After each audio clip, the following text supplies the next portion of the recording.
너 지금 장난쳐? 죄송합니다만 범죄 경력 조회 결과 여권 발급이 제한되는 사유가 확인됐습니다. 뭐라고? 순간 민원실의 공기가 얼어붙었어요. 강태수의 미소가 사라졌습니다. 위협적인 톤이었죠. 하지만 지원은 물러서지 않았습니다. 규정입니다. 이해해 주시기 바랍니다. 강태수가 자리에서 일어났어요. 박지원 씨, 이러면 재미없어. 그냥 여권 발급해 주는 게 좋을 텐데. 지원은 고개 들어 그를 바라봤습니다. 이미 말씀드렸듯이 규정상 불가능합니다. 규정? 하하. 야, 너 모르지? 내가 누군지. 그가 책상에 손을 짚으며 몸을 앞으로 숙였습니다. 지원과의 거리가 가까워졌어요. 이 동네에서 내 말 안 듣는 사람 없어. 경찰도 구청장도 다 내 밑이야. 근데 너 같은 말 단직원이 까불어? 순간 지원이 등골이 서늘해졌습니다. 하지만 물러설 수 없었어요. 위협하시는 건가요? 위협 아니야. 충고지. 강태수가 손가락으로 지원의 명찰을 톡톡 쳤습니다. 너희 엄마 혼자 사시지 않나? 지원이 얼굴이 창백해졌어요. 심장이 멈출 것 같았습니다. 그 순간 지원이 몸에서 뭔가가 깨어났습니다. 707 특임단의 본능이었죠. 이 상황을 주인공 지원이 어떻게 해결해 나가는지 함께 해주세요. 오늘 하루 속이 뻥 뚫리는 사연으로 시작하겠습니다. 아침 7시 30분.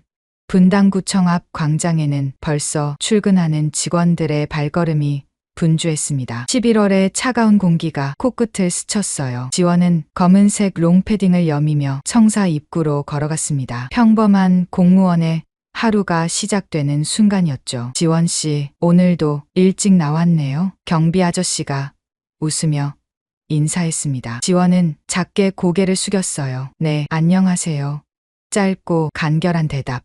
2년째 똑같은 인사였습니다. 민원 여권과 사무실은 1층 왼쪽 끝에 있었어요. 지원은 자리에 앉아 컴퓨터를 켰습니다. 화면에 뜬 시계는 7시 45분을 가리키고 있었죠. 다른 직원들이 하나둘 들어오기 시작했습니다. 어머, 지원 씨는 오늘도 제일 먼저 왔구나. 같은 팀 선배인 최영희가 커피를 내리며 말했어요. 지원은 미소를 지으며 대답했습니다. 일찍 일어나는 게 습관이 되어서요. 습관. 그 한마디에는 많은 것이 숨어 있었죠. 707 특임단에서의 5년, 새벽 4시 기상은 기본이었습니다. 극한의 훈련과 작전을 위해 몸에 새겨진 리듬은 쉽게 바뀌지 않았어요. 전화가 울렸습니다. 화면에 뜬 이름은 엄마.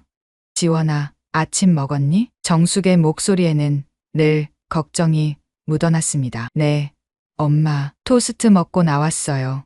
그것만 제대로 챙겨 먹어야지. 그리고 요즘 어떻게 지내니? 힘든 일은 없고. 순간 지원의 가슴이 뭉클해졌습니다. 엄마는 알고 있었어요. 딸이 왜 특임단을 그만두고 평범한 공무원이 되었는지, 그때의 그 사건이 얼마나 큰 상처를 남겼는지. 괜찮아요, 엄마.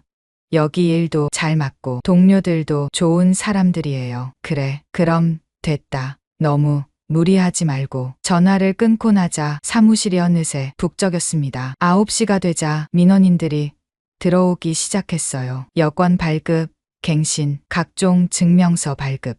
하루에도 수백 명이 거쳐가는 곳이었죠. 다음 분. 지원의 목소리는 늘 또렷했습니다. 규정대로, 원칙대로. 그것이 그녀의 방식이었어요. 점심시간 구내식당에서 김 과장이 한숨을 쉬었습니다. 박주임, 좀 융통성 있게 일하면 안 되나? 아까 그 할머니 서류 하나 빠뜨렸다고 다시 오라고 하니까 얼마나 서운해하던지. 지원은 젓가락을 멈췄습니다. 규정은 지켜야죠. 예외를 두기 시작하면 끝이 없어요. 그래도 말이야. 에휴, 너무 빡빡해. 김 과장이 고개를 저으며 자리를 떴습니다. 지원은 혼자 남아 밥을 먹었어요. 늘 그랬듯이. 오후 6시 퇴근 시간이 되자 직원들이 하나둘 짐을 챙겼습니다. 지원 씨, 오늘 회식 있는데 같이 가요. 신입 환영회예요. 영희가 다가와 물었지만 지원은 고개를 저었습니다. 죄송해요. 오늘은 약속이 있어서. 또요? 지원 씨는 맨날 약속이 있네. 남자친구라도 있어요? 아니에요. 그냥 운동하러 가야 해서. 영희가 아쉬워하며 돌아섰습니다. 지원은 가방을 챙겨 사무실을 나섰어요. 차를 타고 30분. 성남시 외곽의 한 체육관에 도착했습니다. 주차장에는 차가 거의 없었어요. 이곳을 아는 사람은 많지 않았죠. 전직 특수부대원들이 조용히 운동하는 곳이었습니다. 탈의실에서 운동복으로 갈아입은 지원은 거울을 봤습니다. 평범한 회색 티셔츠 아래로 단단한 근육이 드러났어요. 오른쪽 어깨에는 희미한 흉터가 있었습니다. 2년 전 마지막 작전에서 입은 상처였죠. 후 깊은 숨을 내쉬며 운동장으로 나갔습니다. 샌드백 앞에 서자 몸이 저절로 반응했어요. 발차기, 주먹질, 팔꿈치 공격. 707 특임단의 CQB 기술이 물 흐르듯 이어졌습니다. 탁, 탁, 탁. 날카로운 타격음이 텅 빈 체육관에 울려 퍼졌어요. 1시간 뒤 온몸이 땀으로 젖었습니다. 지원은 바닥에 앉아 물을 마셨어요. 아직 잃지 않았어.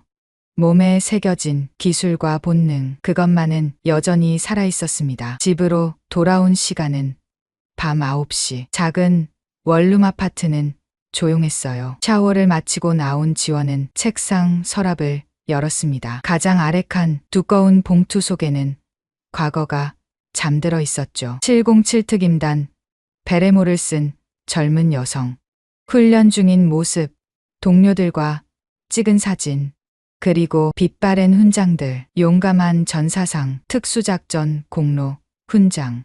손가락으로 훈장을 쓰다듬던 지원의 눈가가 촉촉해졌습니다. 그때 핸드폰이 울렸어요. 발신자 표시 제한 번호였습니다. 여보세요?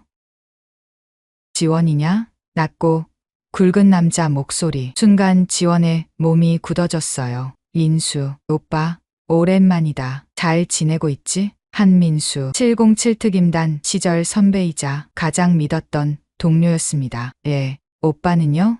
나도 뭐 그럭저럭. 근데 지원아, 요즘 이상한 소문이 돌더라. 지원의 심장이 쿵쿵 뛰기 시작했어요.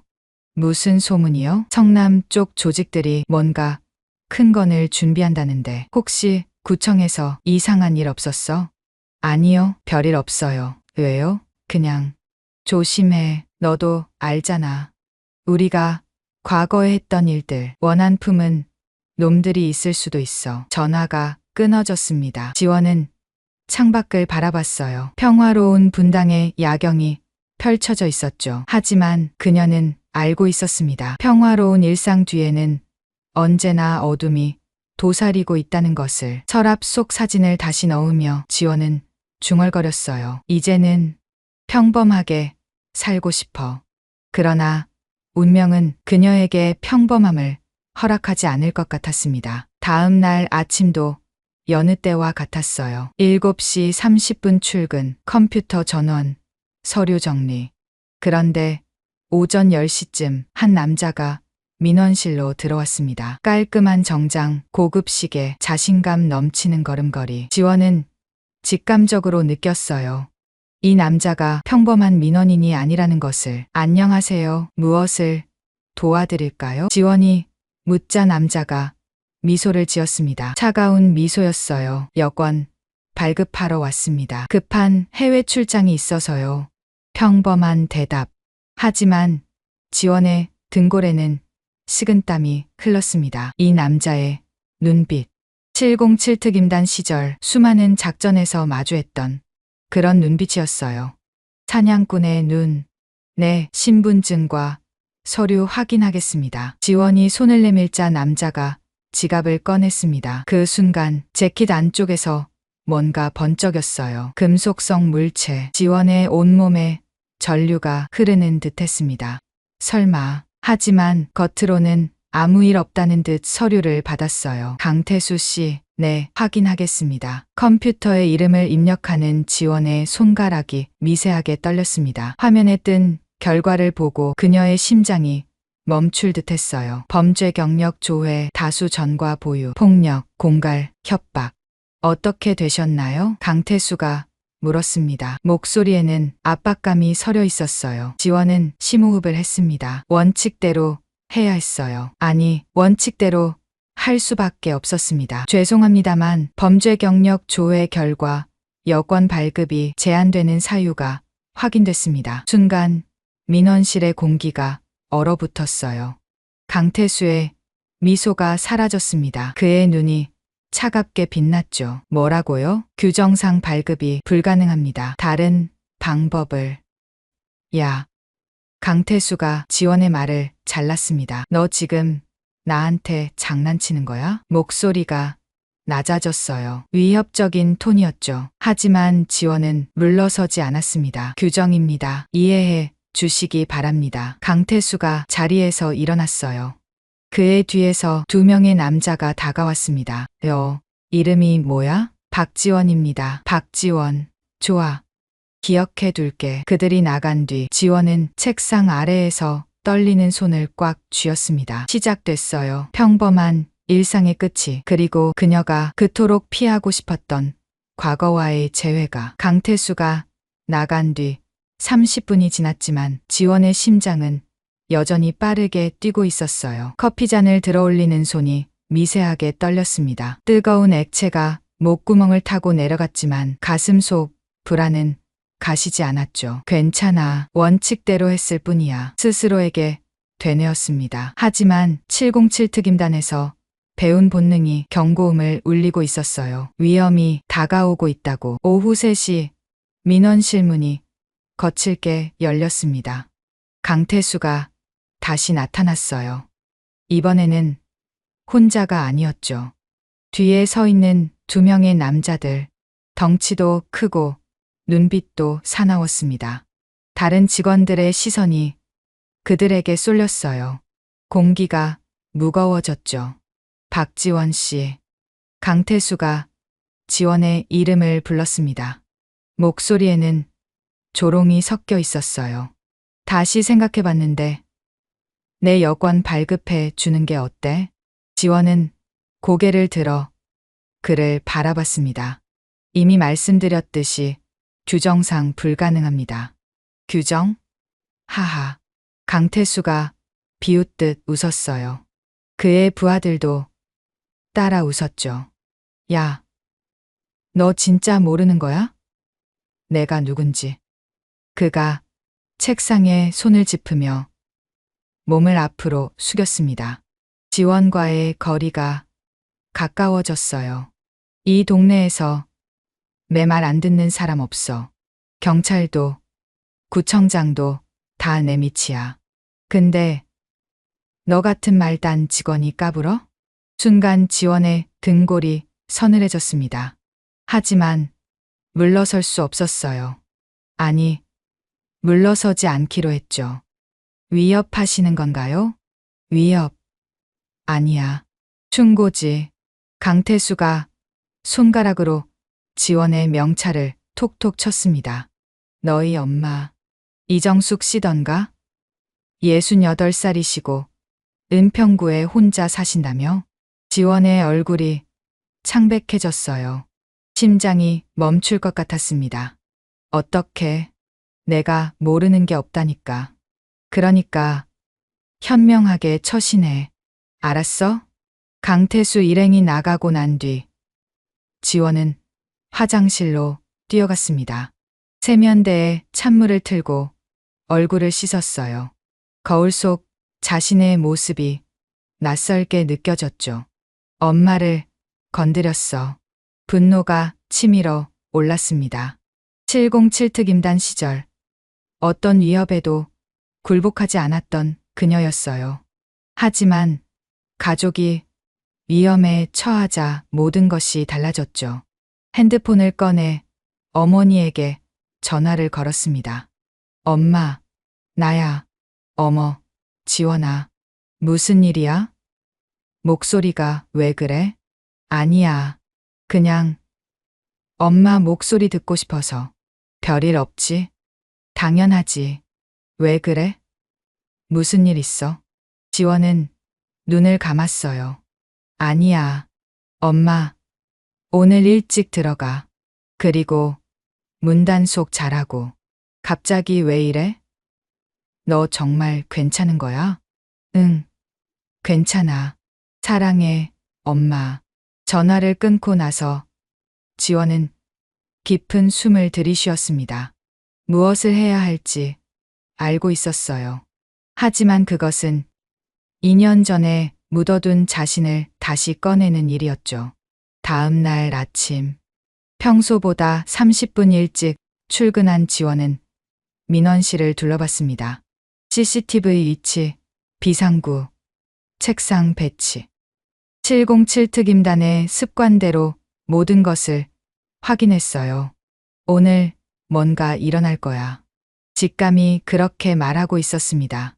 오전 10시 23분. 민원실이 북적이던 그때 입구문이 쾅 하고 열렸어요. 강태수가 들어왔습니다. 하지만 어제와는 달랐어요. 그의 오른손에는 뭔가가 들려 있었죠. 칼. 30cm는 돼 보이는 날카로운 칼이었습니다. 으악. 한 시민이 비명을 질렀어요. 순식간에 민원실이 아수라장이 됐죠. 사람들이 밖으로 뛰쳐나가기 시작했습니다. 직원들도 책상 아래로 숨었어요. 하지만 지원은 움직이지 않았습니다. 자리에서 천천히 일어났어요. 모두 나가세요. 빨리. 지원이 외쳤습니다. 목소리는 차분했지만 단호했어요. 강태수가 칼을 들고 다가왔습니다. 너 때문이야. 내가 그냥 도장 찍어줬으면 이런 일 없었어. 3m, 2m, 거리가 좁혀졌어요. 그 순간 지원의 몸에서 뭔가가 깨어났습니다. 707 특임단의 본능이었죠. 시간이 느리게 흘렀어요. 강태수의 움직임이 슬로우 모션처럼 보였습니다. 그가 칼을 휘두르는 순간 지원이 움직였어요. 오른발로 축을 만들며 몸을 비틀었습니다. 칼날이 얼굴 옆을 스쳐 지나갔죠. 동시에 왼손이 번개처럼 뻗어나갔어요. 탁! 정확히 강태수의 손목을 쳤습니다. 급소를 노린 일격이었죠. 악! 강태수가 비명을 지르며 칼을 놓쳤어요. 하지만 끝이 아니었습니다. 지원의 오른손이 그의 팔을 잡았어요. 몸을 돌리며 관절을 꺾었죠. 우두둑, 으아악. 강태수가 무릎을 꿇었습니다. 0.3초. 모든 일이 0.3초 만에 일어났어요. 헉, 헉. 바닥에 쓰러진 강태수가 거친 숨을 몰아쉬었습니다. 그때였어요. 대박. 이거 실화야? 구석에서 누군가 외쳤습니다. 20대 청년이 스마트폰을 들고 있었어요. 모든 것을 촬영하고 있었죠. 야, 이거 봐. 구청 직원이 칼 든 조폭 제압하는 거 실시간이야. 청년이 라이브 방송 중이었습니다. 시청자 수가 폭발적으로 늘어났어요. 100명, 500명, 1000명. 댓글이 미친 듯이 올라왔죠. 와, 미쳤다. 진짜 액션 영화. 구청 직원 맞아? 특수부대 출신인가? 언니, 너무 멋있어요. 지원은 그런 것에 신경 쓸 여유가 없었어요. 강태수를 제압한 채 말했습니다. 가만히 있어요.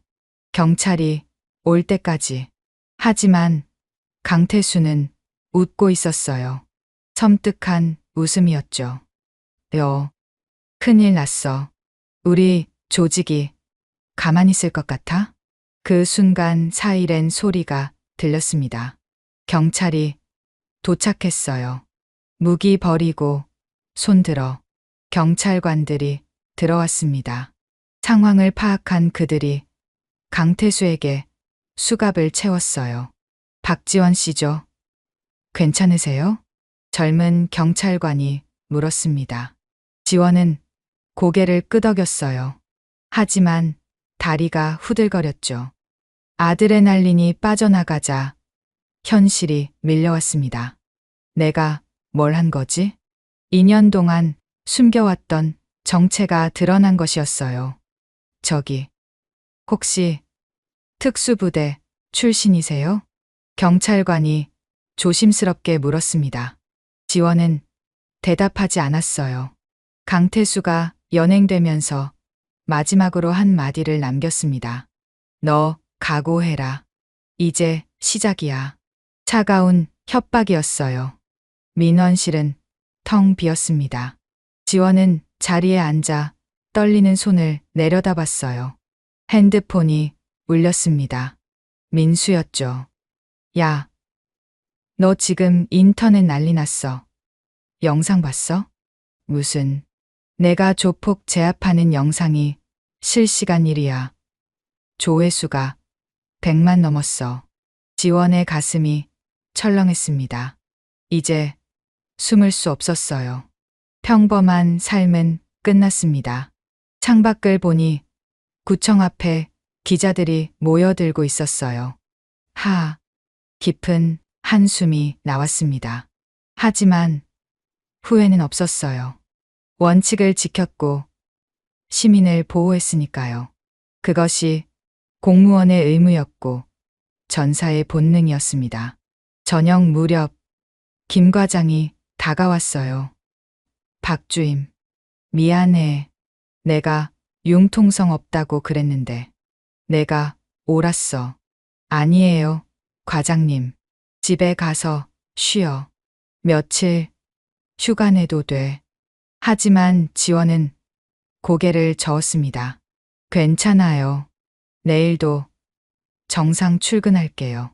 집으로 가는 길, 핸드폰은 쉴 새 없이 울렸어요. 기자들의 전화였죠. 모두 거절했습니다. 집에 도착하자 어머니의 전화가 왔어요. 지원아, 뉴스 봤어. 괜찮아? 다치지 않았어? 엄마, 괜찮아. 정말로. 그 사람들이 보복하면 어떡해? 너무 무서워. 어머니의 목소리가 떨렸습니다. 지원은 창밖을 봤어요. 어둠 속 어딘가에서 누군가 지켜보고 있을지도 몰랐죠. 엄마, 내가 지킬게. 걱정하지 마. 전화를 끊고 나서 지원은 장롱을 열었습니다. 가장 안쪽에 숨겨둔 검은 가방. 지퍼를 열자 과거가 튀어나왔어요. 707 특임단 전술 장비들이었습니다. 방탄조끼, 전술 장갑, 야간 투시경. 다시 꺼내야 하나 중얼거렸습니다. 그때 문자가 왔어요. 내일까지 공개 사과 없으면 가족이 위험하다. 발신자 불명의 협박 문자였습니다. 지원의 눈빛이 차갑게 변했어요. 전사의 눈빛으로. 새벽 3시. 지원은 잠을 이루지 못하고 침대에 누워 있었어요. 천장을 바라보는 눈에는 피로가 가득했죠. 핸드폰 화면이 계속 밝아졌습니다. 구청 여직원 액션 영상. 조회수 500만 돌파. 댓글은 1만 개가 넘었어요. 이거 영화 홍보 아니야? 진짜 대한민국 공무원 맞음? 덜덜덜. 언니, 결혼해주세요. 하지만 지원의 관심은 다른 곳에 있었습니다. 어둠 속에서 울리는 작은 소리들. 창문 밖 발자국 소리. 복도에서 들리는 숨소리. 감시당하고 있어. 707 특임단에서 훈련받은 감각이 말해주고 있었어요. 누군가 이 집을 지켜보고 있다고. 아침 7시 출근 준비를 하던 지원의 핸드폰이 울렸습니다. 엄마? 지원아, 아침부터 미안한데 우리 집 앞에 이상한 사람들이 서 있어. 심장이 쿵 내려앉았어요. 어떤 사람들이에요? 검은 옷 입은 남자 둘이야. 담배 피우면서 계속 우리 집만 쳐다봐. 무서워서 지원의 손이 떨렸습니다. 핸드폰을 꽉 쥐었어요. 엄마, 지금 당장 이모 집으로 가. 택시 타고 바로 가. 왜? 무슨 일이야? 질문하지 말고 지금 당장, 제발. 목소리가 날카로워졌어요. 어머니도 딸의 다급함을 느꼈는지 더 묻지 않았습니다. 알았어. 지금 나갈게. 전화를 끊자마자 지원은 암호화된 메시지를 보냈어요. 민수 오빠, 도움이 필요해요. 707 코드 레드. 코드 레드란 가족이 위험에 처했다는 신호였죠. 30초 후 답장이 왔습니다. 알았다. 움직인다. 구청에 도착한 지원은 평소와 다름없이 일했어요. 하지만 모든 감각은 곤두서 있었죠. 오전 10시 김 과장이 다가왔습니다. 박주임, 정 과장이 찾는데. 정 과장, 인사팀 과장이었어요. 평소에는 거의 대화를 나누지 않는 사람이었죠. 인사팀 사무실로 들어가자 정 과장이 어색하게 웃었습니다. 얼굴이 창백했어요. 이마에는 땀이 맺혀 있었죠. 박주임, 어제 일 때문에 그런데. 네, 과장님. 위에서. 그러니까 구청장님이 걱정하셔서 박주임 신변 보호 차원에서 당분간 휴직하는 게 어떻겠냐고. 지원의 눈이 날카로워졌어요. 휴직이요? 응. 그게 좋을 것 같아서. 여기 서류 작성해줘. 정 과장이 서류를 내밀었습니다. 손이 떨리고 있었어요. 협박당했구나. 지원은 직감했습니다. 과장님, 괜찮으세요? 응, 괜찮아. 정 과장의 목소리가 떨렸어요. 그의 목에는 붉은 자국이 있었습니다.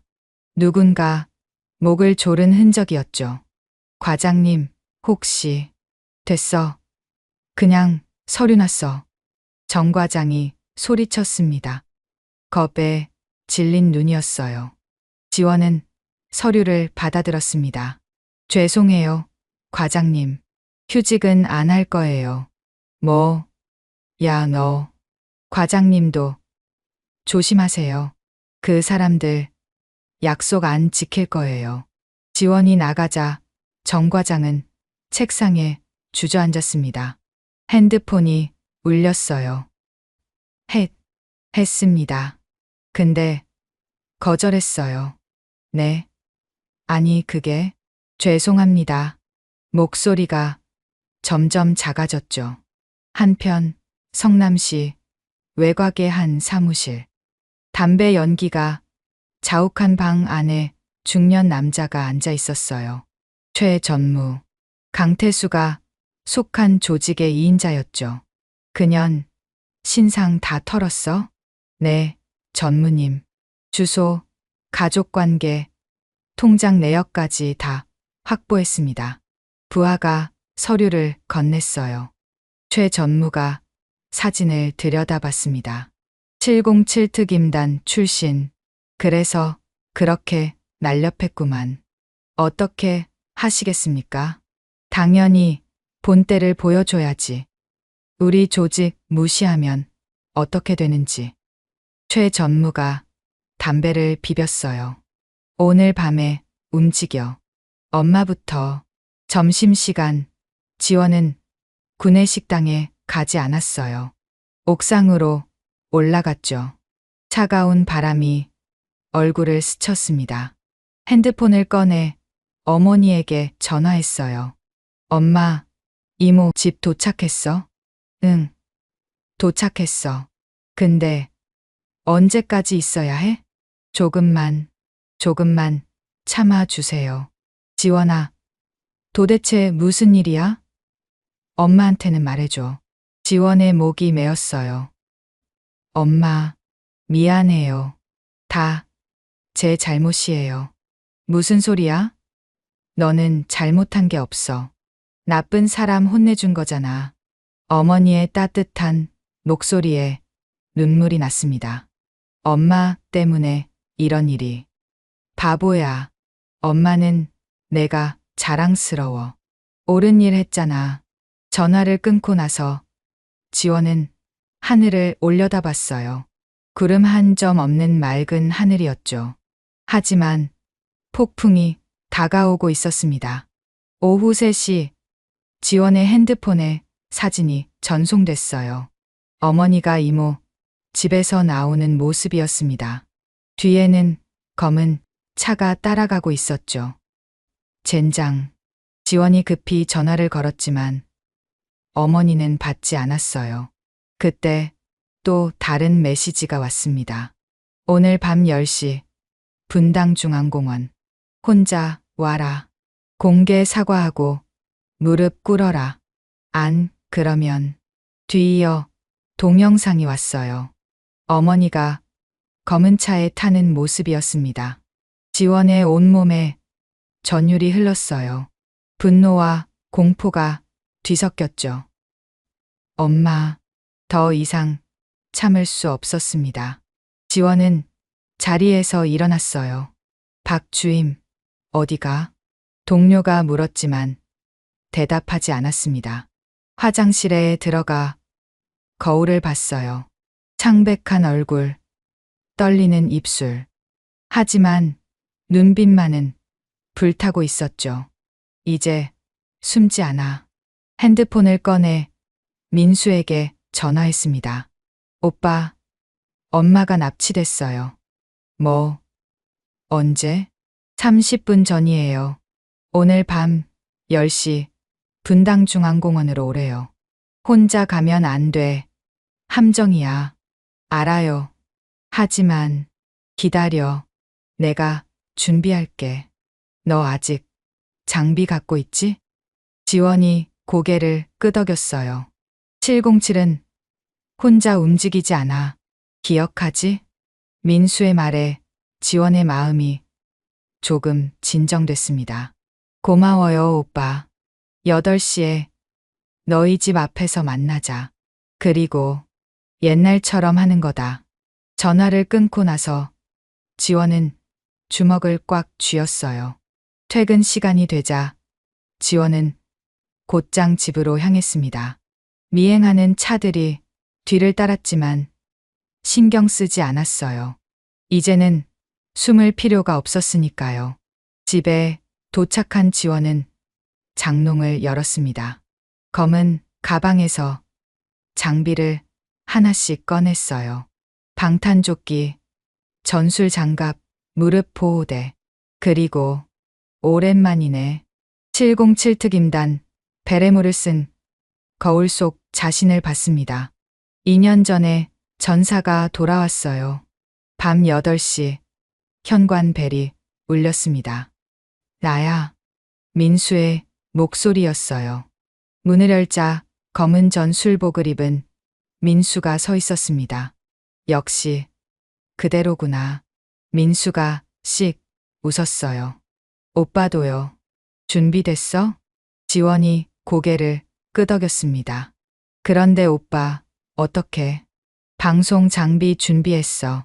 실시간으로 중계할 거야. 민수가 가방을 열었어요. 최신 방송 장비가 들어있었죠. 왜 방송을? 증거를 남겨야지. 그리고 민수의 눈이 번뜩였습니다. 국민들이 진실을 알아야 해.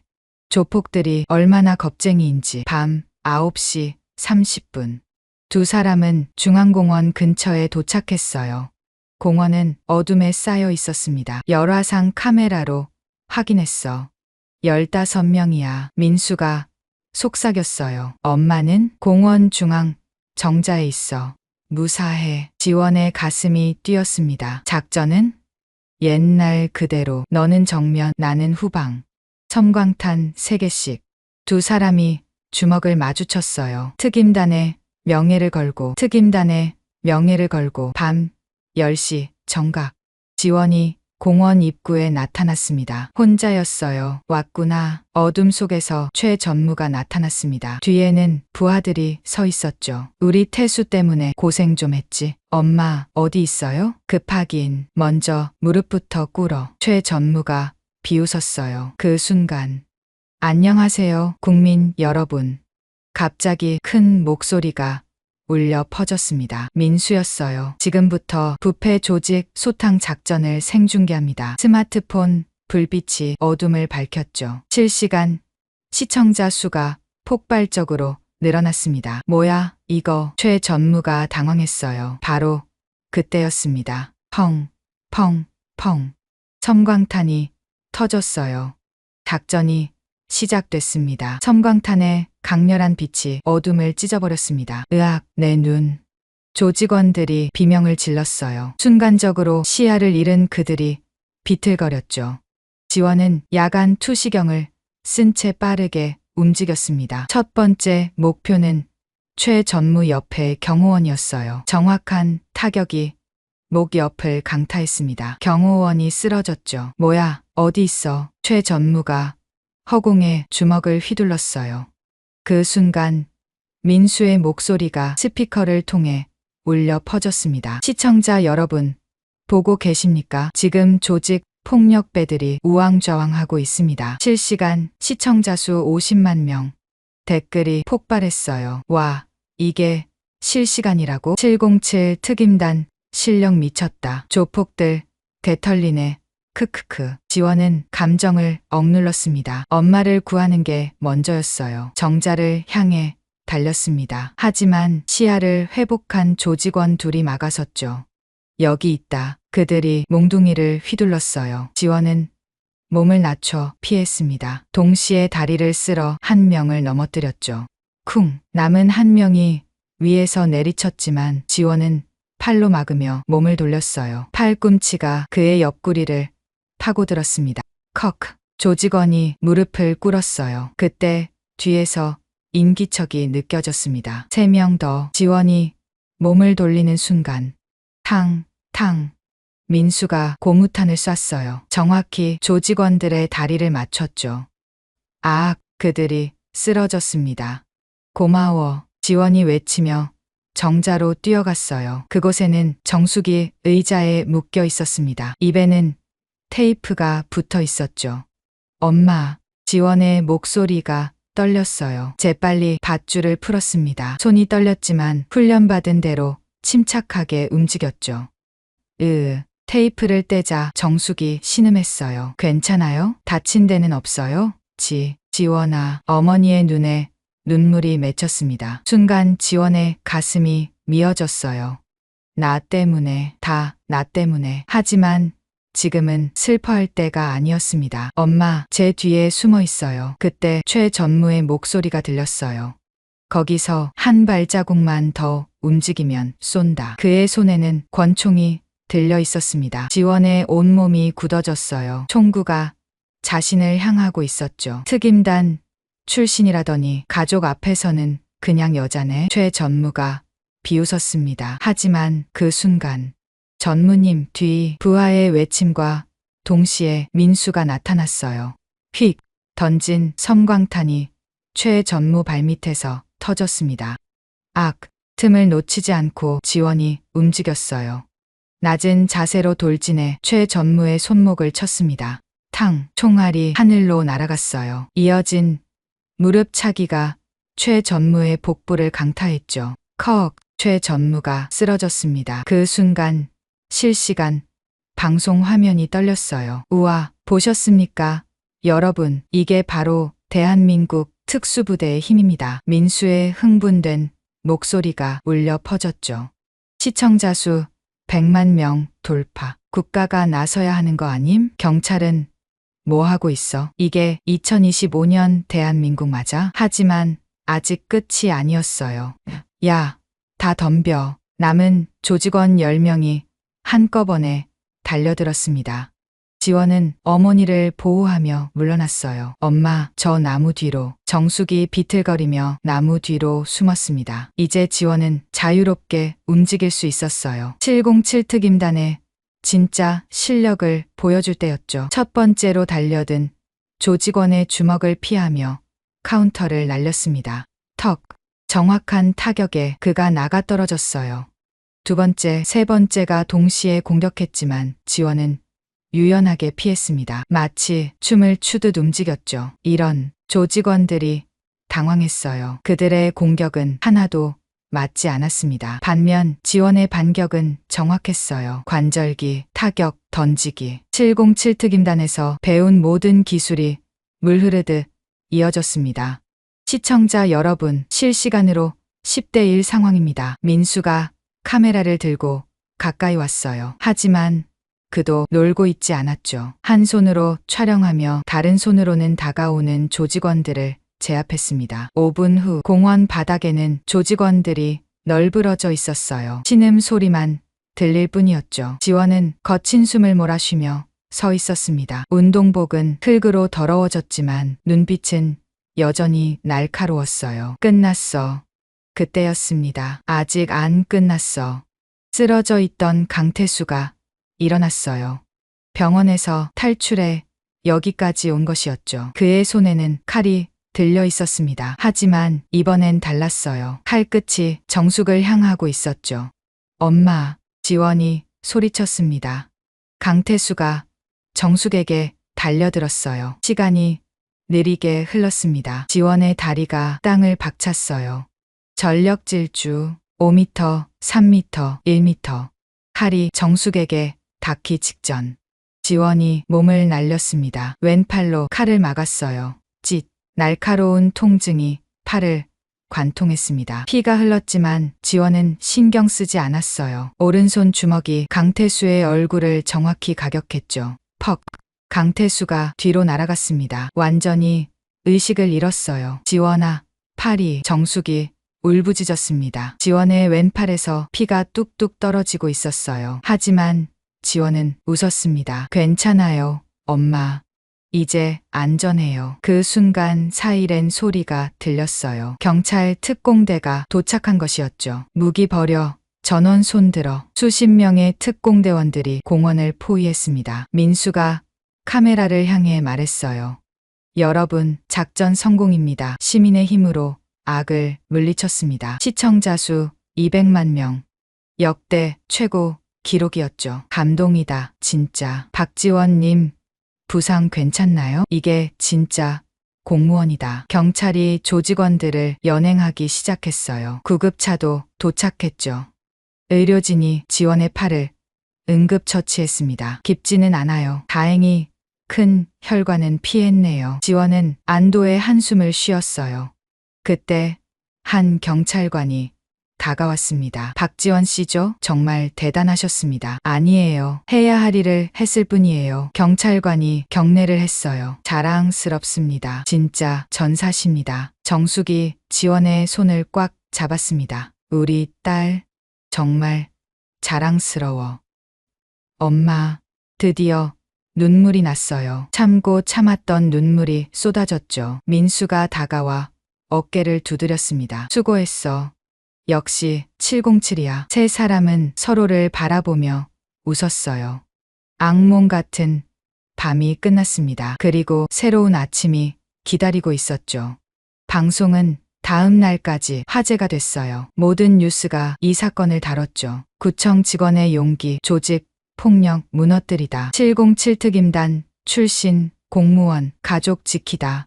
시민의 힘으로 이룬 정해. 하지만 지원은 조용히 병원에서 치료받고 있었어요. 왼팔에는 붕대가 감겨 있었지만 표정은 평온했죠. 창밖을 보며 생각했습니다. 이제 정말 끝이야. 더 이상 숨을 필요가 없었어요. 과거도 현재도 모두 받아들일 수 있었죠. 그녀는 공무원이자 전사였습니다. 그리고 무엇보다 한 어머니의 딸이었어요. 병실 문이 열리고 정숙이 들어왔습니다. 밥 가져왔어. 내가 좋아하는 미역국이야. 고마워요, 엄마. 따뜻한 국물이 목을 타고 내려갔어요. 집밥의 맛이었죠. 평화로운 일상의 맛이었습니다. 이제 그 평화를 지킬 수 있을 것 같았어요. 정의와 원칙을 지키며 일주일 후 월요일 아침, 지원은 왼팔에 붕대를 감은 채 구청 앞에 서 있었어요. 평소와 같은 시간 7시 30분이었죠. 하지만 모든 것이 달라져 있었습니다. 박지원 씨, 인터뷰 좀 해주세요. 국민의 영웅 한 말씀만. 정문 앞에는 수십 명의 기자들이 몰려 있었어요. 카메라 플래시가 터졌고 마이크가 얼굴 앞으로 밀려들었죠. 지원은 고개를 숙인 채 걸음을 재촉했습니다. 죄송합니다. 할 말이 없어요. 왜 인터뷰를 거부하시는 거죠? 특별한 이유라도 있나요? 기자들의 질문이 쏟아졌지만 지원은 묵묵히 걸었어요. 경비원들이 나와서 길을 터주었죠. 지원 씨, 이쪽으로. 건물 안으로 들어서자 한숨이 나왔습니다. 이런 관심은 원하지 않았는데 엘리베이터를 타고 1층 민원실로 향했어요. 문을 열자 동료들의 박수가 터져 나왔습니다. 우리 영웅이 돌아왔다. 지원 씨 대단했어요. 팔은 괜찮아요? 따뜻한 환영이었어요. 영희가 다가와 꽃다발을 건넸습니다. 축하해요. 그리고 고마워요. 당신 같은 공무원이 있어서 자랑스러워요. 지원의 눈가가 촉촉해졌어요. 다들 고마워요. 자리에 앉자 책상 위에 편지들이 쌓여 있었습니다. 시민들이 보낸 감사 편지였어요.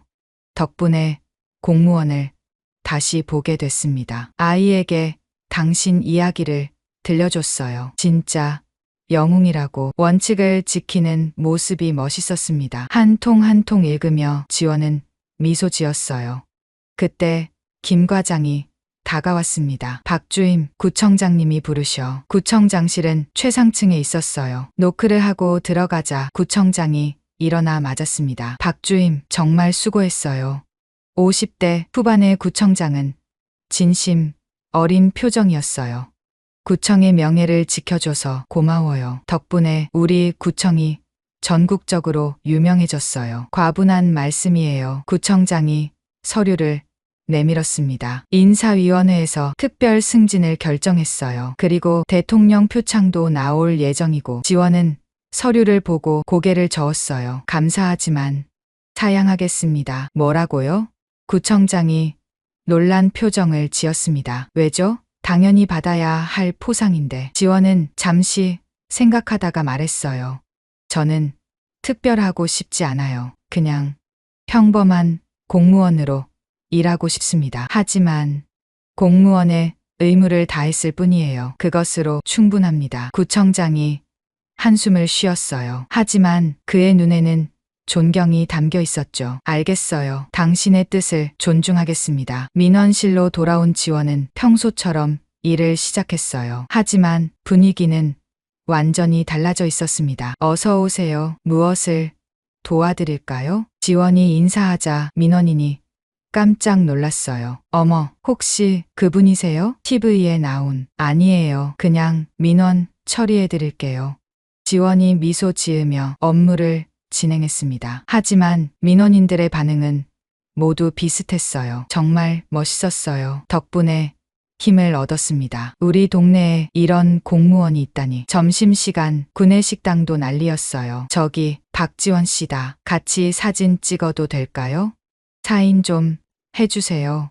지원은 당황했지만 하나하나 정중히 응했습니다. 다음 날도 그 다음 날도 지원은 평소처럼 출근했어요. 언론의 관심은 조금씩 줄어들었고 일상이 돌아왔죠. 하지만 변한 것이 있었습니다. 민원실을 찾는 시민들의 눈빛이었어요. 존경과 신뢰가 담긴 눈빛. 그것이 지원에게는 가장 큰 보상이었습니다. 다음 분 오세요. 지원의 목소리가 민원실에 울려 퍼졌어요. 또 다른 할머니가 다가왔습니다. 여권 재발급하려고 하는데요. 네, 신분증 보여주세요. 할머니가 가방을 뒤지다가 말했어요. 아이고, 신분증을 집에 두고 왔네. 예전에 김 과장이라면 융통성을 발휘하라고 했을 거예요. 하지만 지원은 여전히 원칙을 지켰습니다. 죄송하지만 신분증이 있어야 발급이 가능해요. 번거로우시겠지만 다시 와주시겠어요? 할머니가 실망한 표정을 지었지만 곧 이해한다는 듯 고개를 끄덕였어요. 그래야지. 원칙은 지켜야지. 수고해요. 할머니가 나가고 옆자리에 영희가 말했습니다. 지원 씨는 정말 안 변해요. 영웅이 됐는데도 지원이 미소 지었어요. 영웅이 아니에요. 그냥 공무원이죠. 그녀는 창밖을 바라봤습니다. 평화로운 분당의 오후였어요. 시민들이 바쁘게 오가고 아이들이 웃으며 뛰어놀았죠. 이런 일상을 지키는 것.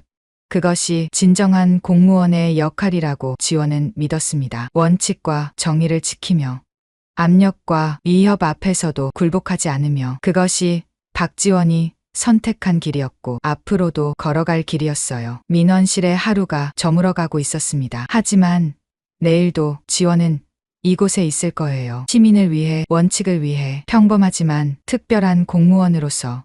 모두 엎드려! 지금 당장! 움직이지 마! 7분 준다! 7분 안에 금고돈 모두 갖고 와! 7분.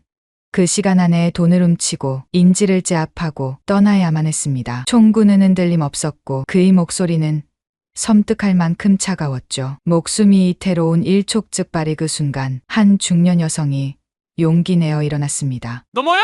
움직이지 마! 당장 앉아! 오랜만이네. 오랜만이네라는 한마디가 던져지자 마주한 그의 눈은 분노와 슬픔, 그리움이 한꺼번에 뒤섞인 복잡한 감정으로 흔들리기 시작했습니다. 세월이 아무리 흘러도 그 감각은 잊히지 않았고 서로를 알아보는 건 단 한순간이면 충분했죠. 그날, 그 순간 두 사람 사이에 멈춰있던 시간이 다시 흐르기 시작했습니다. 그녀는 도대체 누구이고 두 사람은 도대체 어떤 관계이며 어떤 사연을 가진 걸까요?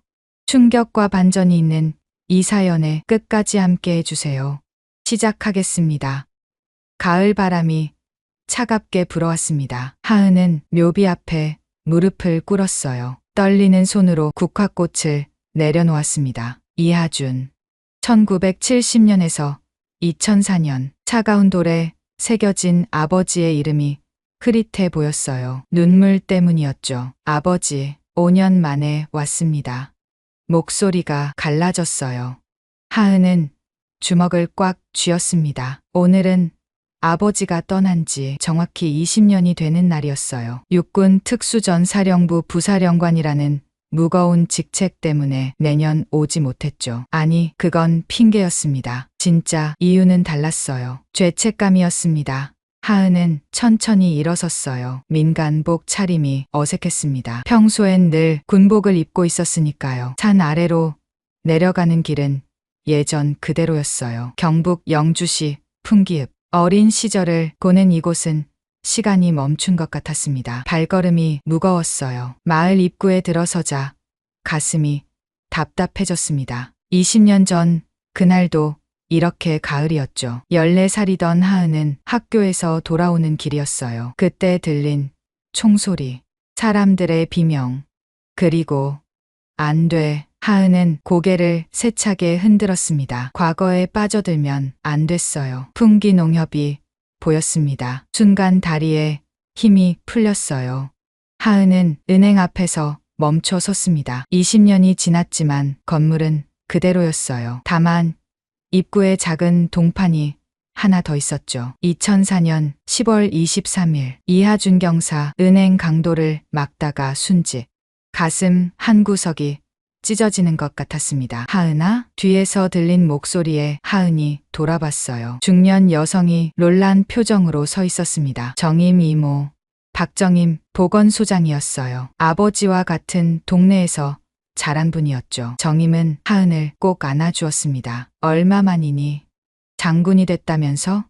아직 장군은 아니에요. 준장진급 심사를 앞두고 있어요. 정임의 눈가에 눈물이 맺혔습니다. 내 아버지가 얼마나 자랑스러워했을까. 늘 말씀하셨잖아. 우리 하은이는 꼭 훌륭한 군인이 될 거라고. 하은의 목이 메었어요. 이모, 저 때문에 아버지가. 그런 소리 하지 마.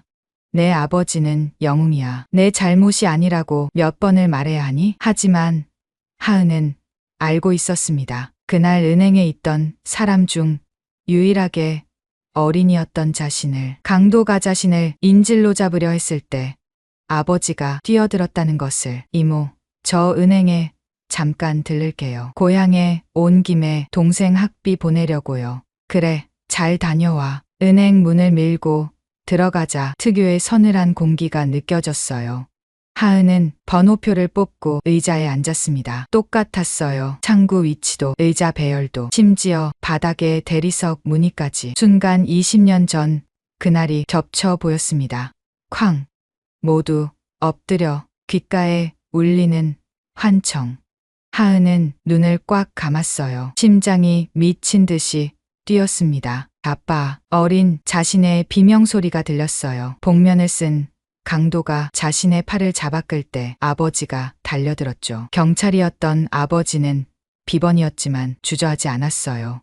우리 딸은 건드리지 마. 그게 아버지의 마지막 말이었습니다. 307번. 고객님?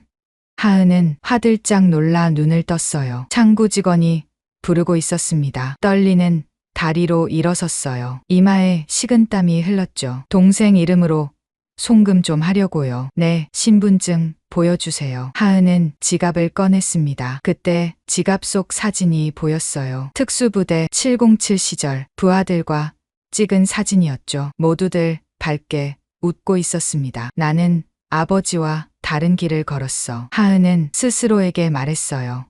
아버지처럼 맨몸으로 뛰어들지 않았죠. 대신 가장 강한 전사가 되기로 했습니다. 적을 제압할 수 있는 힘을 갖추기로 했어요. 그래서 특수부대에 자원했고 그곳에서 최고가 되었습니다. 송금 완료됐습니다. 감사합니다. 하은은 은행을 나왔어요. 가을 햇살이 따뜻했지만 마음은 여전히 차가웠습니다. 핸드폰이 울렸어요.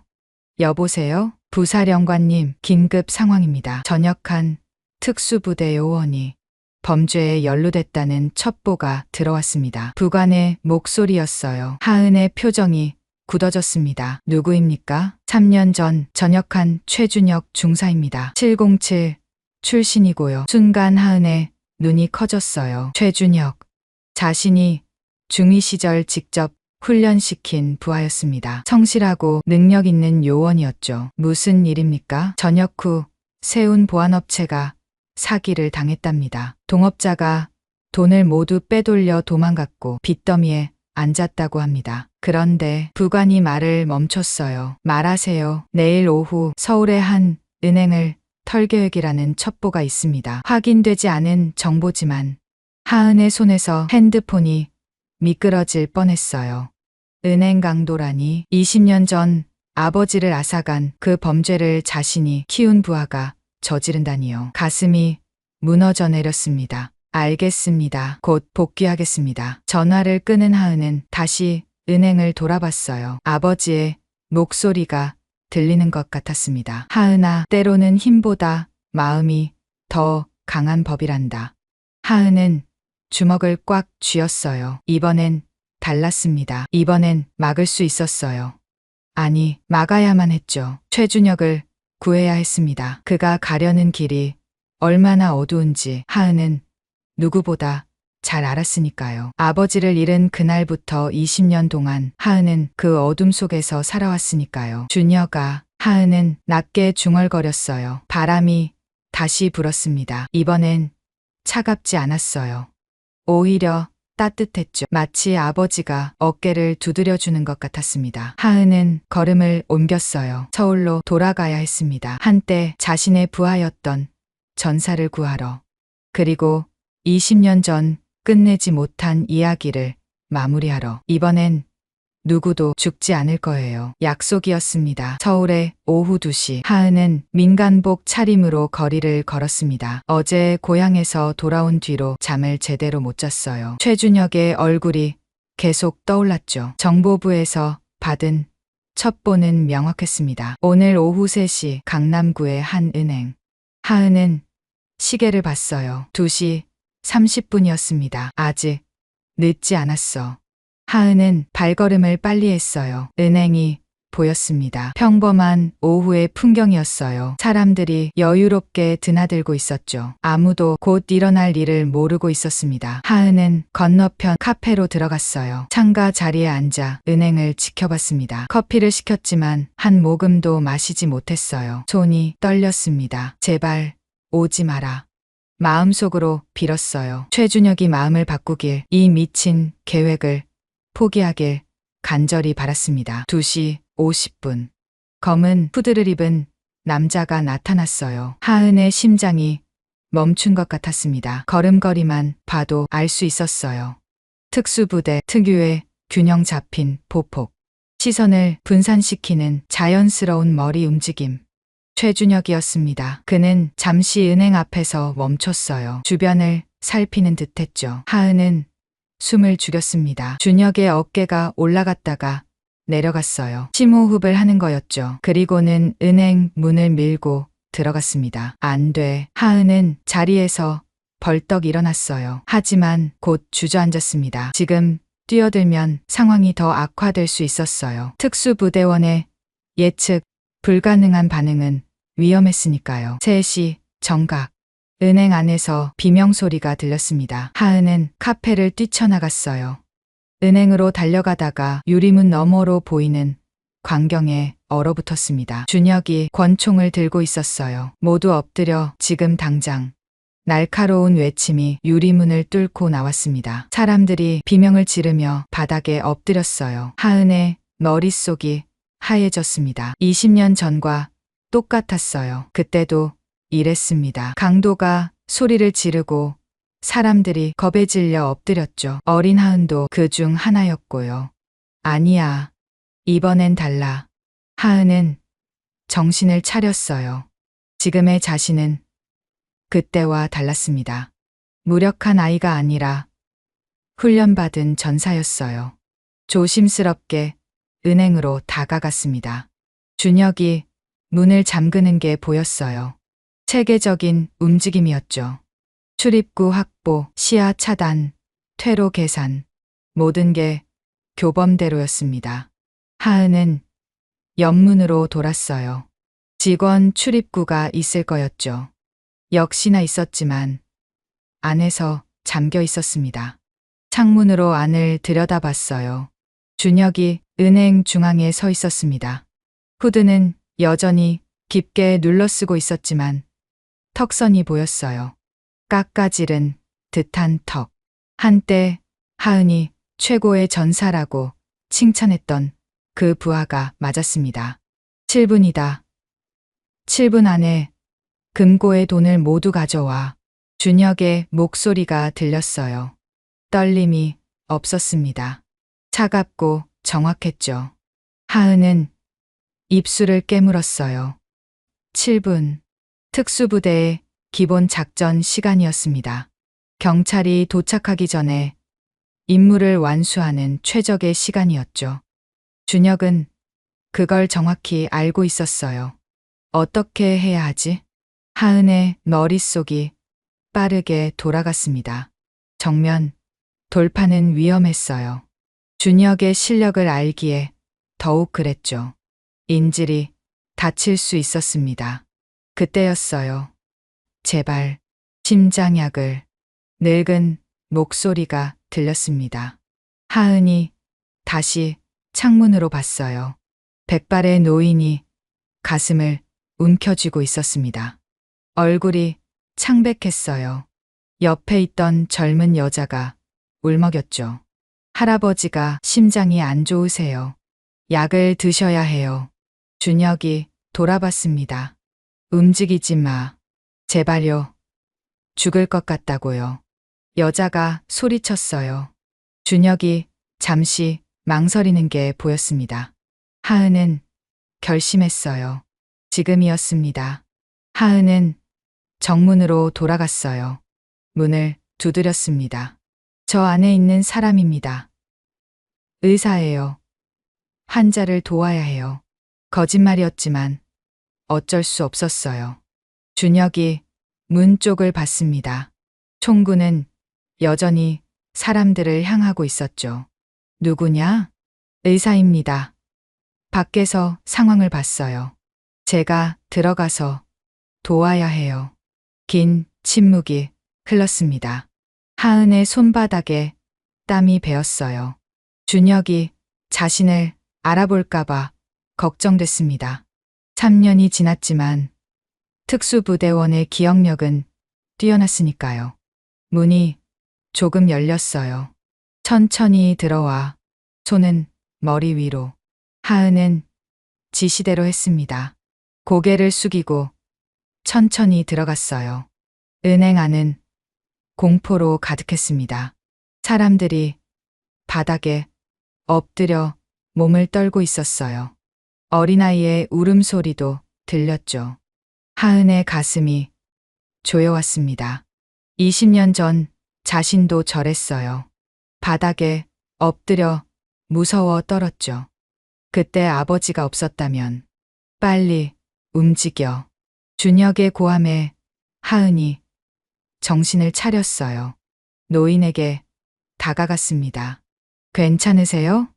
노인은 대답 대신 헐떡였어요. 하은은 맥박을 확인했습니다. 빠르지만 위험한 수준은 아니었어요. 공포로 인한 발작인 것 같았죠. 심호흡하세요. 천천히. 하은은 노인을 진정시켰어요. 그러면서 슬쩍 준혁을 봤습니다. 가까이서 본 준혁은 많이 변해 있었어요. 한때 날카롭던 눈빛이 지금은 절망으로 가득했습니다. 광대뼈가 튀어나올 정도로 야위었고 손에는 미세한 떨림이 있었어요. 뭐가 너를 이렇게 만들었니? 하은의 마음이 아팠습니다. 그때 준혁과 눈이 마주쳤어요. 시간이 멈춘 것 같았습니다. 준혁의 눈이 조금씩 커졌어요. 알아본 거였죠. 3년의 시간도 민간복도 속일 수 없었습니다. 당신. 준혁의 목소리가 갈라졌어요. 707인가? 단도직입적인 질문이었습니다. 하은은 천천히 일어섰어요. 더 이상 숨길 필요가 없었죠. 오랜만이네. 준혁. 준혁의 총을 든 손이 흔들렸어요. 중대장님. 그 한마디에 모든 게 담겨 있었습니다. 존경과 배신감, 그리움과 분노가 뒤섞인 복잡한 감정이었죠. 이러지 마. 아직 늦지 않았어. 하은은 한 걸음 다가갔어요. 준혁이 총을 들어 올렸습니다. 가까이 오지 마세요. 너는 이런 사람이 아니잖아. 날 아세요? 절 아신다고요? 준혁이 비웃었어요. 3년이에요. 3년 동안 연락 한 번 없었잖아요. 제가 어떻게 살았는지, 뭘 겪었는지 아세요? 하은은 대답할 수 없었습니다. 맞는 말이었어요. 전역하는 부하들에게 관심을 가져야 했는데 바쁘다는 핑계로 외면했죠. 미안하다. 미안하다고요? 준혁의 목소리가 높아졌어요. 그 말로 끝이에요? 전 모든 걸 잃었어요. 전우라고 믿었던 놈들에게 배신당하고 돈도 명예도 다 잃었다고요. 눈물이 준혁의 뺨을 타고 흘렀습니다. 하은의 가슴이 찢어지는 것 같았어요. 그때 멀리서 사이렌 소리가 들렸습니다. 준혁의 얼굴이 굳어졌어요. 시간이 없었죠. 그가 다시 은행원들을 향해 소리쳤습니다. 빨리 돈을 가져와. 준혁아, 제발. 닥쳐요. 준혁이 절규했어요. 중대장님은 모르잖아요. 배고픔이 뭔지, 절망이 뭔지, 가족들 얼굴을 못 보는 게 뭔지 모르잖아요. 하은은 그 말에 얼어붙었습니다. 가족. 20년 전 아버지를 잃은 그날부터 하은도 가족의 의미를 잃어버렸어요. 어머니는 충격으로 건강을 잃었고 동생들은 뿔뿔이 흩어졌죠. 나도 알아. 하은은 낮게 말했어요. 나도 다 잃어봤어. 가장 소중한 사람을 이런 곳에서 이런 식으로. 준혁이 멈칫했습니다. 바로 그때였어요. 유리문 밖에 경찰차들이 멈춰 섰습니다. 시간이 다 됐어요. 경찰 사이렌이 점점 가까워졌습니다. 준혁의 얼굴에 땀이 흘렀어요. 그는 창밖을 힐끗 봤다가 다시 하은을 노려봤습니다. 총을 든 손이 미세하게 떨렸죠. 물러서요, 중대장님. 목소리가 갈라졌어요. 하은은 그 목소리에서 깊은 절망을 느꼈습니다. 한때 가장 용감했던 전사가 이렇게 무너져 있었어요. 바로 그때였습니다. 노인이 다시 신음했어요. 얼굴이 더욱 창백해졌습니다. 옆에 있던 손녀로 보이는 여자가 울부짖었죠. 할아버지, 할아버지. 준혁이 혼란스러워했어요. 총구가 흔들렸습니다. 노인과 하은, 그리고 경찰차들을 번갈아 봤죠. 하은은 기회를 놓치지 않았어요. 준혁, 이 사람을 도와야 해. 죄 없는 사람이야. 닥쳐요. 준혁이 소리쳤지만 예전의 날카로움은 없었습니다. 하은은 천천히 노인에게 다가갔어요. 준혁이 막지 않았습니다. 아니, 못했죠. 그의 눈에서 혼란이 읽혔어요. 할아버지, 약 어디 있어요? 하은이 부드럽게 물었습니다. 노인이 떨리는 손으로 주머니를 가리켰어요. 하은은 약을 꺼내 노인의 입에 넣어줬죠. 그 순간 하은과 준혁의 시선이 다시 마주쳤습니다. 가까이서 본 준혁의 눈은 붉게 충혈되어 있었어요. 며칠은 잠을 못 잔 것 같았습니다. 수염도 덥수룩했고 뺨은 홀쭉했죠. 많이 힘들었구나. 하은이 낮게 말했어요. 준혁의 눈가가 떨렸습니다. 아무것도 모르면서 알아. 전우에게 배신당하는 게 얼마나 아픈지. 하은은 일어서며 말을 이었어요. 신뢰했던 사람에게 등을 맞는 게 얼마나 깊은 상처인지 나도 알아. 준혁이 비웃었습니다. 중대장님이 뭘 안다고요? 항상 완벽했잖아요. 최고의 전사, 최고의 지휘관, 실패가 뭔지도 모르는 사람이 내가 왜 특수부대에 들어왔는지 알아? 하은의 갑작스러운 질문에 준혁이 멈칫했어요. 20년 전 이 자리에서 아버지를 잃었어. 하은의 목소리가 떨렸습니다. 은행 강도였어. 난 14살이었고 아버지는 날 구하려다가 말을 끝내지 못했어요. 목이 메었습니다. 준혁의 표정이 변했어요. 충격과 혼란이 뒤섞였죠. 그래서 중대장님은 그렇게 강해지려고 했어.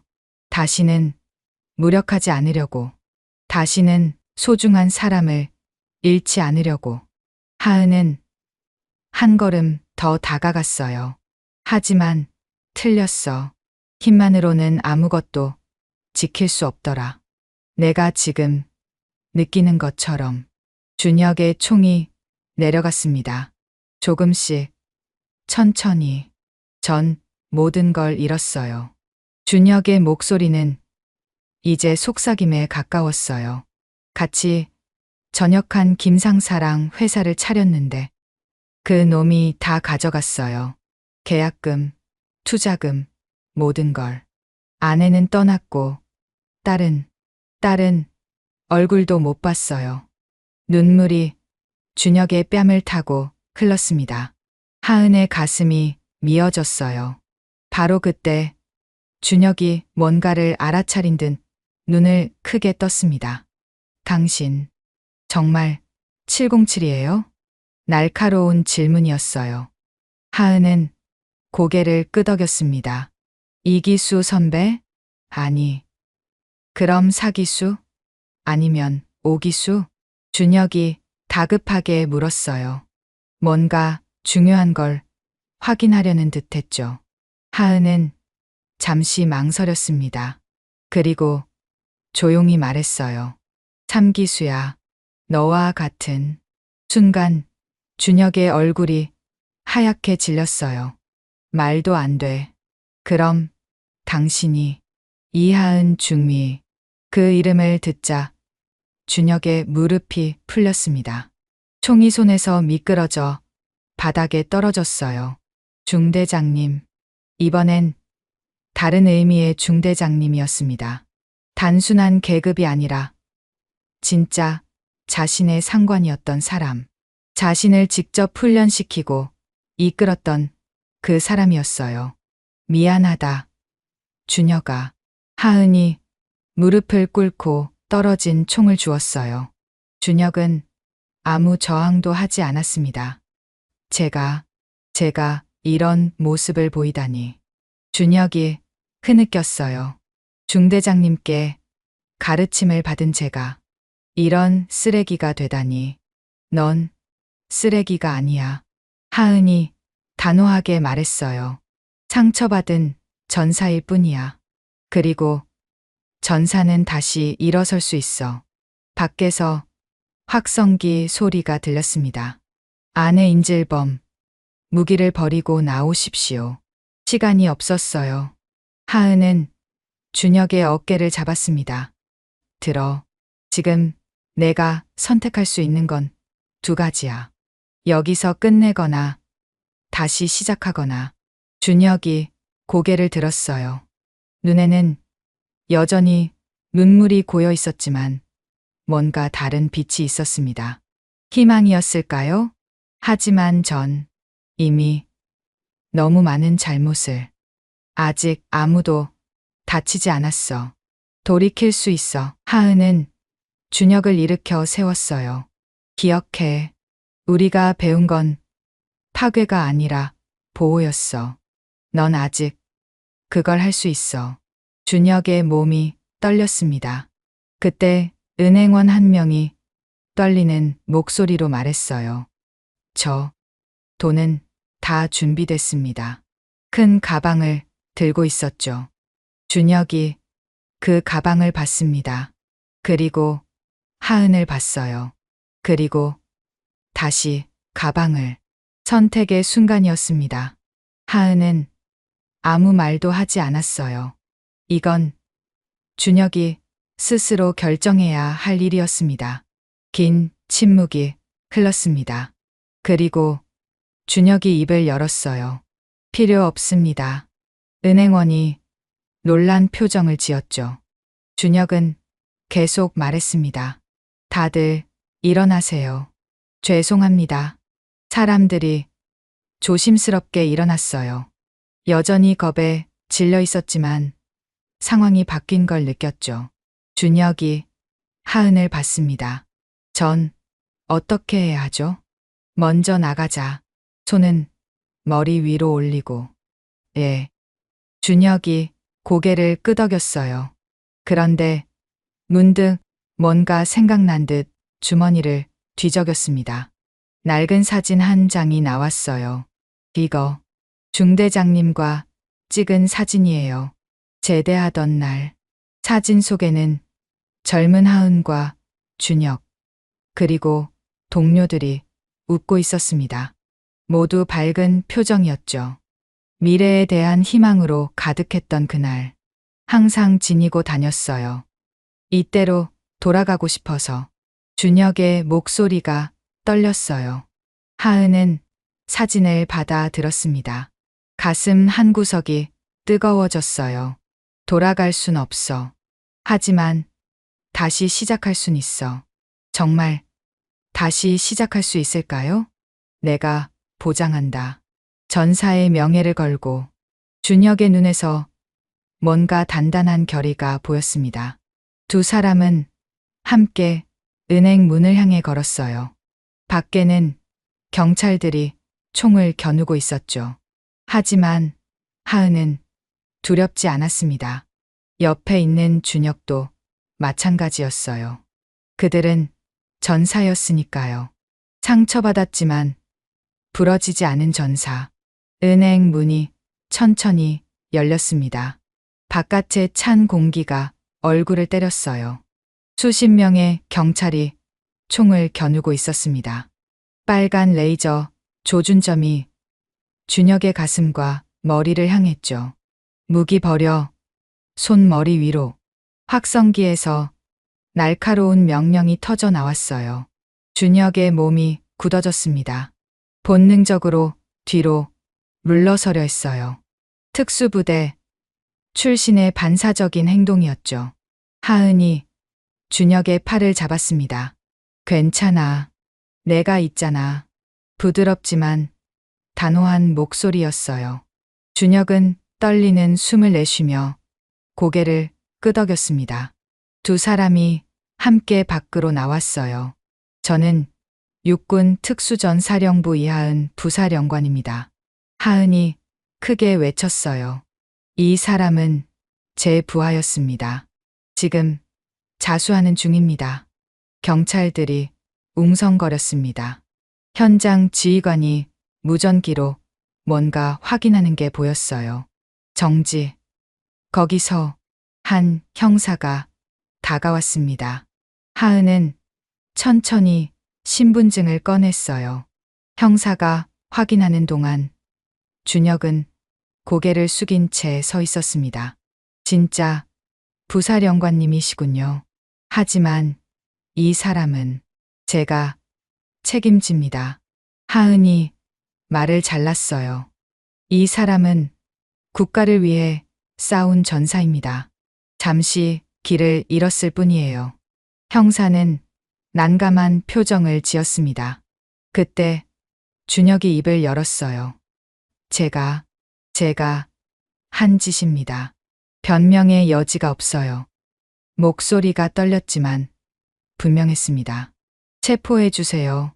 죗값을 받겠습니다. 준혁이 스스로 두 손을 앞으로 내밀었어요. 형사가 수갑을 꺼내려는 순간 하은이 막았습니다. 잠깐만요. 마지막으로 할 말이 있을 겁니다. 형사가 잠시 망설이다가 고개를 끄덕였어요. 준혁이 하은을 봤습니다. 눈에 눈물이 고였어요. 중대장님, 죄송합니다. 아니야. 내가 미안해. 하은의 목소리도 떨렸습니다. 너희들을 그냥 내보내선 안 됐어. 민간에서 어떻게 살아야 할지, 누가 도와줄지 알려줬어야 했는데. 준혁이 고개를 저었어요. 제 선택이었어요. 제가 약했던 거죠. 아니야. 넌 약하지 않아. 하은이 준혁의 어깨를 잡았습니다.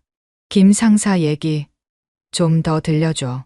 정말 모든 걸 가져갔어? 준혁의 얼굴이 일그러졌어요. 분노와 배신감이 다시 올라오는 게 보였습니다.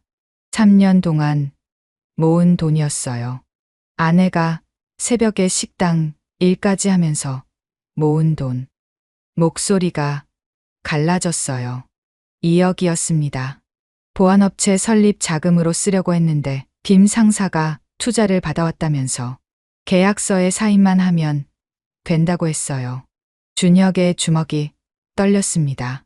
알고 보니 제 이름으로 대출을 받은 거였어요.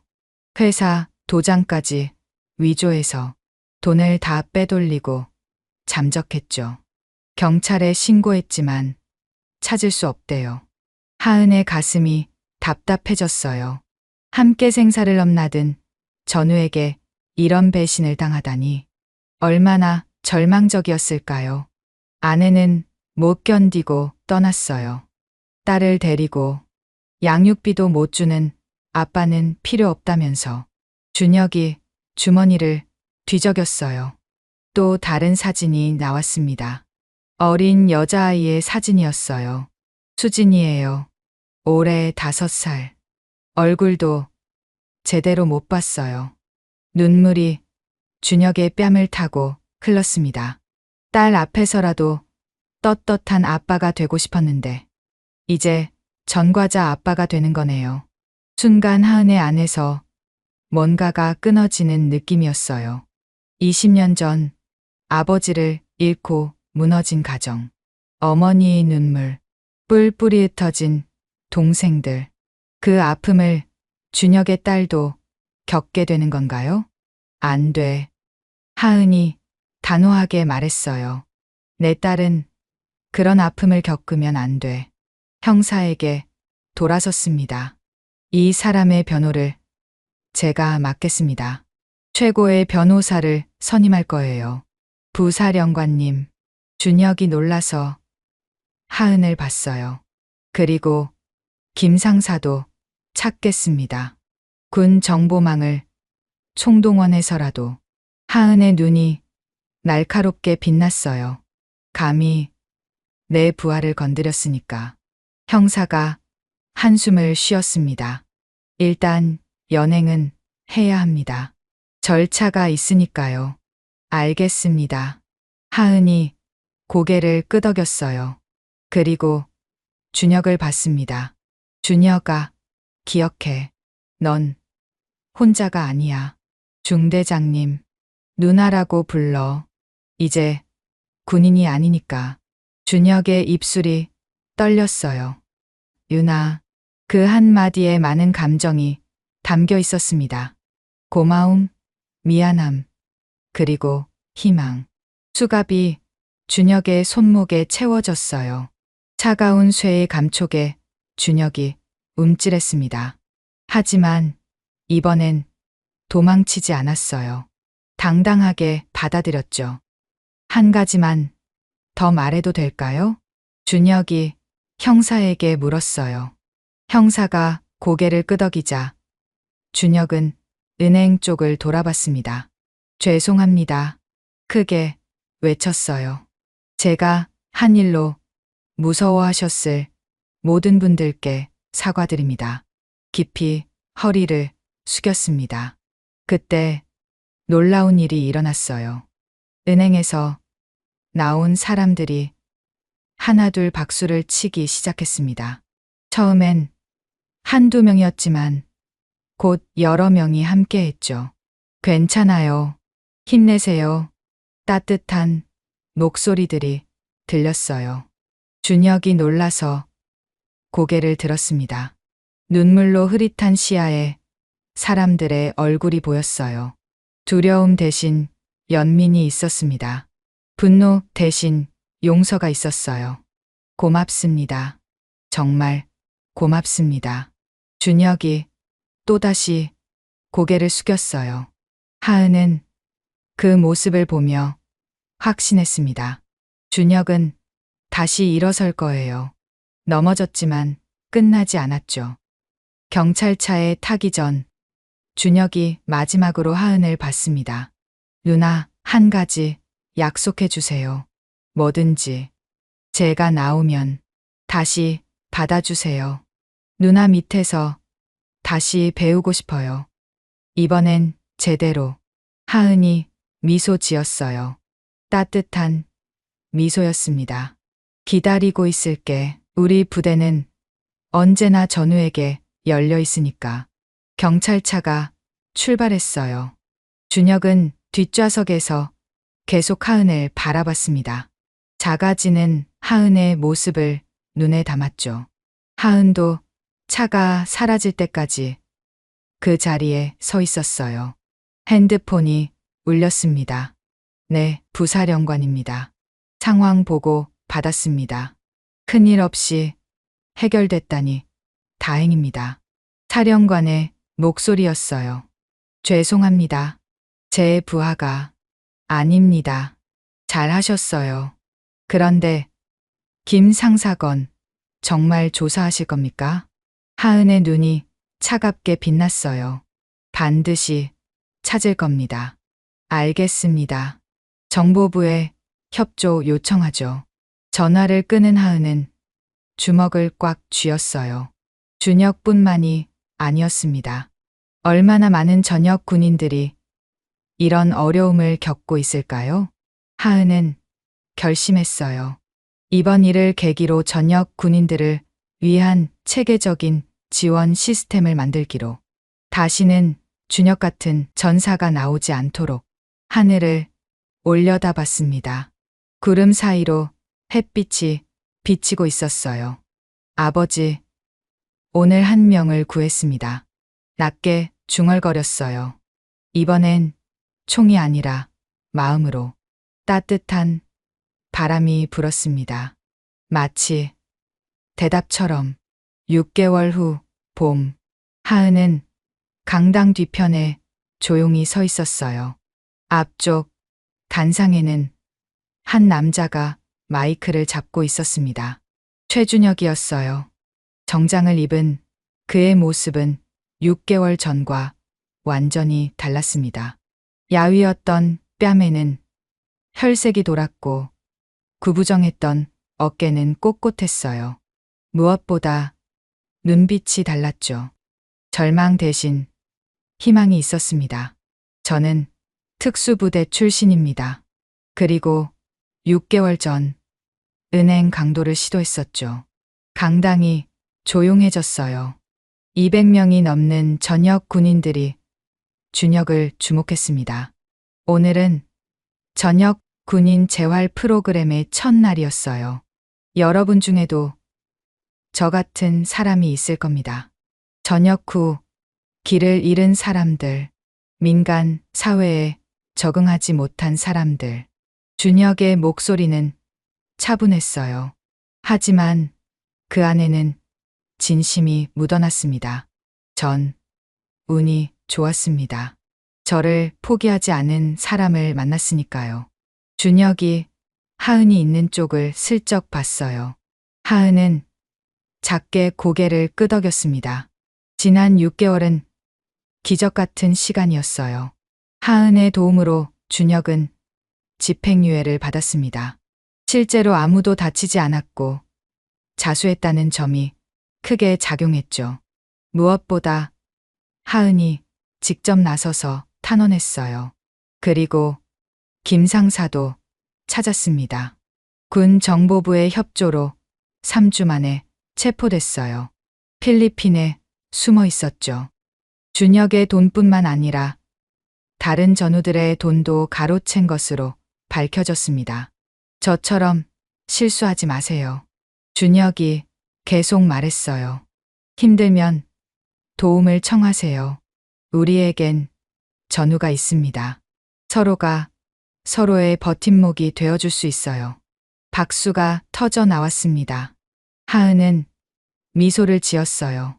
준혁이 정말 많이 변했습니다. 이제는 다른 사람들을 돕는 사람이 되었죠. 강연이 끝나고 준혁이 다가왔어요. 누나, 어땠어요?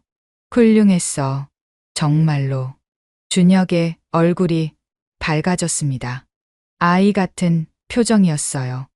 형이 만들어준 이 프로그램 정말 대단해요.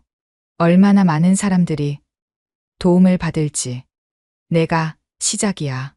내가 본보기가 되는 거지. 두 사람은 함께 강당을 나왔어요. 봄 햇살이 따뜻했습니다. 참, 이거. 준혁이 봉투를 하나 꺼냈어요. 뭐야? 김 상사한테 받은 배상금 일부예요. 변호사 비용이라도 갚아야죠. 하은이 고개를 저었습니다. 필요 없어. 그 돈으로 가족들과 시간을 보내. 하지만 대신 한 가지 부탁이 있어. 하은이 준혁을 봤어요. 이 프로그램의 멘토가 되어줘. 내 경험이 많은 사람들에게 희망이 될 거야. 준혁의 눈이 커졌습니다. 제가요? 그래. 넘어졌다가 다시 일어선 사람만이 할 수 있는 얘기가 있어. 준혁이 입술을 깨물었어요. 눈가가 붉어졌습니다.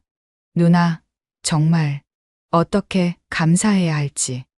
감사는 행동으로 보여줘. 다른 전우들을 도와주는 걸로. 준혁이 힘차게 고개를 끄덕였어요. 그때 누군가 뛰어오는 소리가 들렸습니다. 아빠. 어린 여자아이였어요. 준혁의 얼굴이 환하게 밝아졌습니다. 수진아.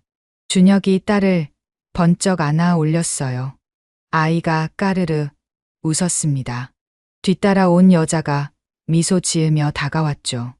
여보, 수고했어요. 준혁의 아내였습니다.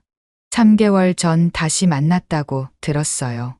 준혁이 변하는 모습을 보고 마음을 열었다고 했죠. 누나, 제 가족이에요. 준혁이 자랑스럽게 소개했습니다. 안녕하세요. 남편한테 많이 들었어요. 은인이시라고. 아내가 깊이 인사했어요. 하은은 손을 저었습니다. 아니에요. 준혁이 스스로 일어선 거예요. 수진이가 하은을 올려다봤어요. 언니도 군인이에요? 응, 그래.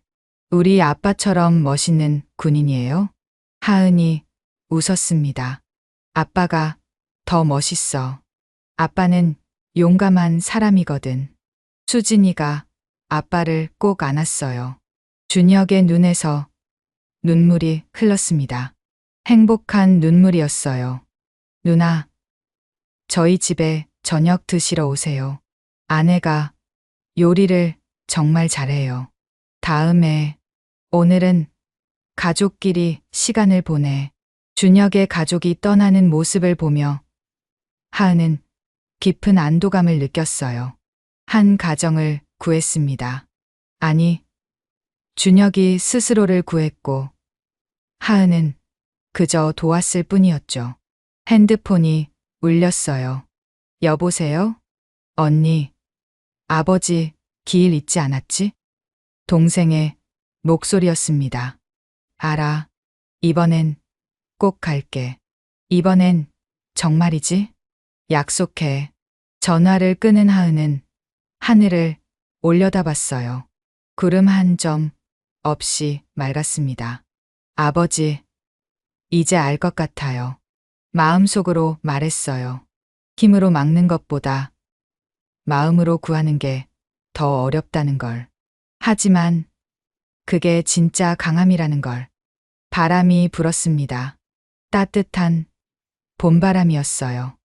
저녁이 되었습니다. 하은은 사무실에서 서류를 정리하고 있었어요. 저녁 군인 지원센터 설립 계획서였습니다. 준혁의 일을 계기로 만들기로 한 프로젝트였죠. 똑똑, 들어오세요. 문이 열리고 부관이 들어왔어요. 부사령관님, 이거 보셨어요? 신문을 건넸습니다. 일면에 큰 기사가 실려 있었어요. 저녁 군인의 눈물. 이제는 희망으로. 최준혁 씨의 재기 스토리. 기사에는 준혁의 인터뷰가 실려 있었습니다. 그리고 마지막 부분에는 이런 말이 있었어요. 저를 포기하지 않은 선배님께 감사드립니다. 이제 저도 누군가의 희망이 되고 싶습니다. 하은은 신문을 내려놓았어요. 가슴이 뜨거워졌습니다. 부사령관님? 아, 미안. 잠깐 생각을 했어. 하은은 창밖을 봤어요. 노을이 지고 있었습니다. 붉은 하늘이 20년 전 그날을 떠올리게 했어요. 하지만 이제는 아프지 않았습니다. 아버지의 희생이 헛되지 않았으니까요. 하은도 이제 누군가를 구할 수 있게 되었으니까요. 총이 아닌 마음으로, 폭력이 아닌 사랑으로. 부관, 내일 일정이 어떻게 되지? 오전에 회의가 있고 오후는 비어 있습니다. 오후에 영주에 다녀올게. 아버지, 산소에. 네, 알겠습니다. 부관이 나간 후 하은은 서랍에서 사진을 꺼냈어요. 아버지와 찍은 마지막 사진이었습니다. 14살의 하은이 아버지 옆에서 환하게 웃고 있었어요. 아버지, 드디어 약속을 지켰어요. 사진 속 아버지도 웃고 있는 것 같았습니다. 자랑스러워하는 것 같았어요. 밤이 깊어갔습니다. 하지만 하은의 마음은 그 어느 때보다 밝았어요. 내일은 더 많은 전우들을 도울 수 있을 테니까요. 재밌으셨나요? 한 사람의 인생을 책임지고 변화될 수 있도록 도움을 주는 건 의미 깊은 행동이라는 것을 느끼게 됩니다. 우리도 누군가의 하은이 되고 때로는 도움을 받는 준혁이 된다면 세상이 조금 더 아름다울 듯합니다. 이 사연이 즐겁고 감동이 되셨다면 구독과 좋아요 부탁드립니다. 다음에 더 좋은 사연으로 찾아뵙겠습니다. 감사합니다.